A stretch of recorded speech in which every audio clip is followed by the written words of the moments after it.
Welcome to our International Student Brief program, where we dive into the latest happenings around the globe affecting students, communities, and the world at large. Today, we're unpacking a trio of intriguing stories that span from geopolitical tensions to shifts in education and work paradigms, and even the evolving legal landscape of the cannabis industry. First up, we're taking a closer look at Myanmar's recent ban on men working abroad amidst military conscription, alongside the escalating tensions between pro-Palestine and pro-Israel groups on Australian campuses. These stories not only highlight the ongoing conflicts and their global impact but also the localized effects on communities and individuals caught in the crossfire. Then, we shift gears to explore how the return of Russians from abroad could be signaling a change in the tide for Putin's war economy, and why more young people are opting for apprenticeships over traditional university paths. These developments point to larger trends in how individuals are navigating the challenges and opportunities of the current economic and political climate. Lastly, we delve into the threats posed by North Korea to South Korean citizens and the ongoing struggle for the cannabis industry to secure banking services. These stories underscore the complex web of security concerns and regulatory hurdles that continue to shape our world. So, stay tuned for detailed insights into these compelling narratives. Please continue watching for more in-depth coverage. In an intriguing development from Oklahoma, a recent report from Yahoo US has shed light on a significant oversight involving the state's education system. The leaders of the Oklahoma legislature, alongside Governor Kevin Stitt, have raised their concerns after it was discovered that the annual rankings of Oklahoma high schools, published by U.S. News and World Report, were potentially skewed. The reason? The Oklahoma State Department of Education failed to provide essential data that the publication uses to rate schools. This lapse has prompted lawmakers to seek clarity on what exactly transpired, highlighting the importance of transparency and accuracy in educational assessments. Halfway across the globe, Myanmar finds itself in the throes of a dire situation, as reported by both the Australian Broadcasting Corporation and The Independent. The country's military junta, in a move that has stunned many, has temporarily halted the issuance of permits for men to work abroad. This decision comes on the heels of the introduction of a military conscription law, a development that has sent shockwaves through the nation. Thousands of men, in a desperate bid to escape the clutches of potential conscription, had been lining up for visas at foreign embassies, hoping to flee to neighboring countries. The Labor Ministry has justified this drastic measure as a necessary step to verify departure processes and other issues. The implications of this ban are far-reaching. Myanmar, a country with a significant number of its nationals working abroad in places like Thailand, Malaysia, Singapore, South Korea, Japan, and the United Arab Emirates, now faces an uncertain future. The United Nations estimates that at least 2.6 million people have been displaced by the ongoing conflict within the country. The ban, which took effect on May 1, is said to remain as needed, casting a long shadow over the lives of countless individuals. In 2020, it was estimated that 4 million Myanmar nationals were working overseas, contributing significantly to the country's economy through remittances. The introduction of military conscription by the junta is perceived by many as an acknowledgement of the military's struggles to contain the armed rebellion led by pro-democracy resistance forces and ethnic minority armed organizations. The ban on men working abroad only adds another layer of complexity to the already tumultuous situation in Myanmar. The move has sparked a wave of despair among the populace, with many expressing that they have lost hope for the future. The juxtaposition of these stories from Oklahoma and Myanmar paints a vivid picture of the diverse challenges faced by communities around the globe. In Oklahoma, the issue revolves around the integrity of educational assessments and the need for accountability in the provision of data. Meanwhile, in Myanmar, the narrative is one of a struggle for freedom and the dire consequences of political decisions on the lives of ordinary citizens. Both stories, though vastly different in their contexts, underscore the importance of governance, transparency, and the human cost of administrative and political actions. In a world that seems increasingly fraught with geopolitical tensions, recent reports from various corners of the globe paint a vivid picture of the challenges and conflicts facing international communities. From the shadowy plots of North Korea to the ideological clashes on Australian university campuses, and the complex socio-economic dynamics driving Russians back to their homeland amidst a controversial war, the landscape of global affairs is anything but simple. According to a warning issued by South Korea's National Intelligence Service, as reported by The Telegraph, North Korea is actively planning terrorist attacks against South Korean officials and citizens abroad. This alarming revelation highlights the persistent threat posed by Pyongyang, especially to those stationed or living in countries such as China, Southeast Asia, and the Middle East. The intelligence agency's findings suggest that the motivation behind these planned attacks could be linked to a recent wave of defections by North Koreans. These individuals, who were previously stranded overseas due to the pandemic, have chosen not to return home even as North Korea eased its stringent border controls.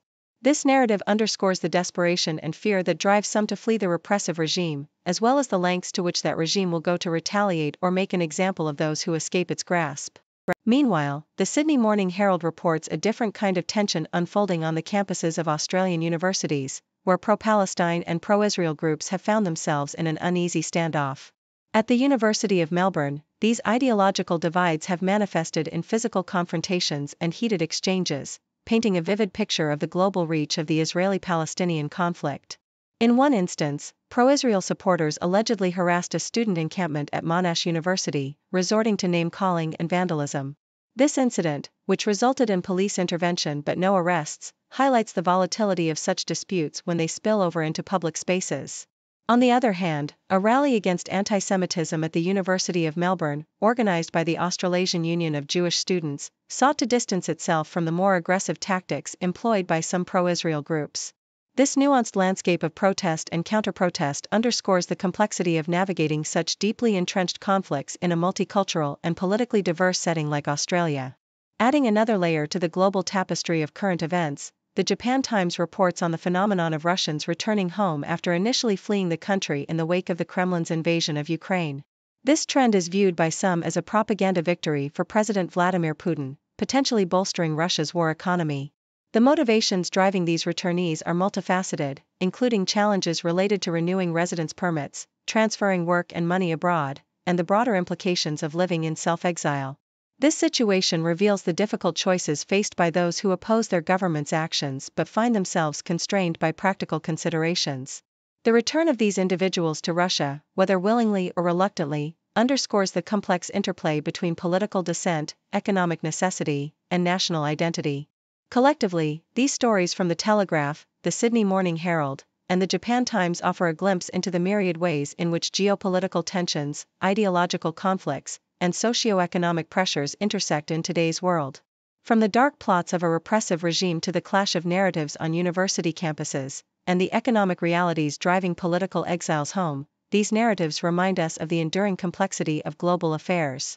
As the world continues to navigate these turbulent waters, the resilience, adaptability, and courage of those caught in the crossfire stand as a testament to the human spirit's capacity to confront and overcome adversity.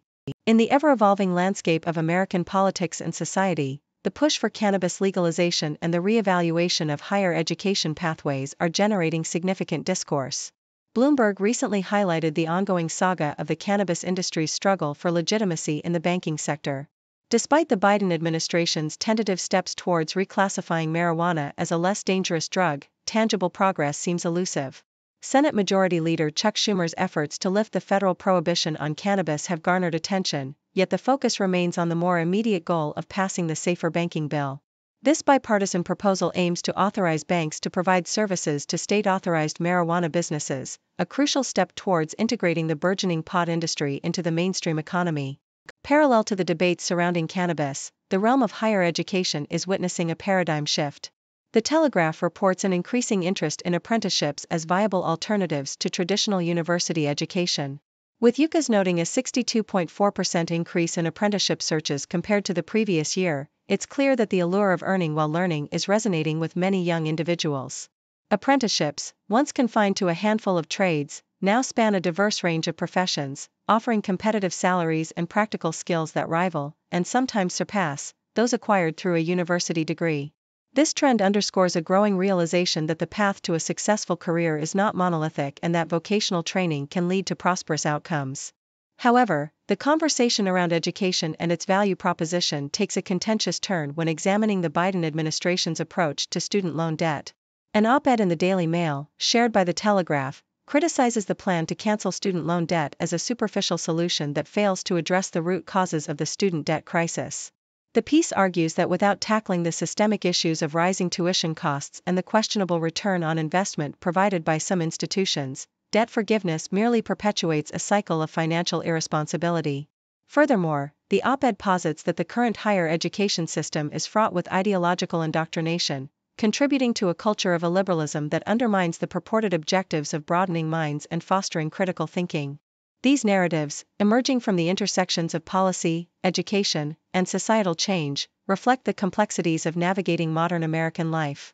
The cannabis industry's quest for banking legitimacy illustrates the broader challenges of aligning federal and state laws, while the burgeoning interest in apprenticeship signals a re-evaluation of traditional career paths. Meanwhile, the debate over student loan forgiveness highlights the contentious nature of educational reform and the need for a holistic approach to addressing the financial burdens faced by students. Together, these discussions paint a picture of a nation at a crossroads, grappling with how best to adapt its institutions and policies to better serve its people in an ever-changing world. Nestled in the heart of Perth, certain suburbs are buzzing with the vibrant energy of international students, painting the city with diverse cultures and languages. According to a study by the Property Council of Australia, these young scholars are flocking to the central and southeast neighbourhoods of Perth, where they have become a significant presence. In fact, the city of Perth stands out, with a staggering 14.4% of rental properties being home to those holding a temporary student visa. This figure towers over the national average, highlighting Perth's appeal to students from around the globe. However, this influx has led to a squeeze in the rental market. The trend of downsizing to smaller living spaces and transforming spare rooms into offices has further strained the availability and affordability of rentals. Amidst this, Perth faces a glaring challenge, a severe shortage of student accommodation, putting the spotlight on the need for more inclusive housing solutions to welcome its international student population. Thank you for tuning in. The content above showcases the latest briefing reports and analytical synopses, thoughtfully curated by the 6Do team. These insights stem from a wide array of reputable media outlets, think tanks, government sources, and specialized experts worldwide. We encourage you to explore these sources for a comprehensive perspective. Keep in mind that while the content may not always align with the official standpoint of 6Do Brief, it's not meant to be taken as absolute directives for decision-making. Comprising seasoned media professionals, learned scholars, and accomplished scientists, the 6Do team embodies a trailblazing, fully independent media entity. To customize 6Do Brief to meet your professional needs, you have the option to subscribe to a diverse array of briefings on our website, 6dobrief.com. Regardless of your location, you can conveniently receive 6Do Brief via email.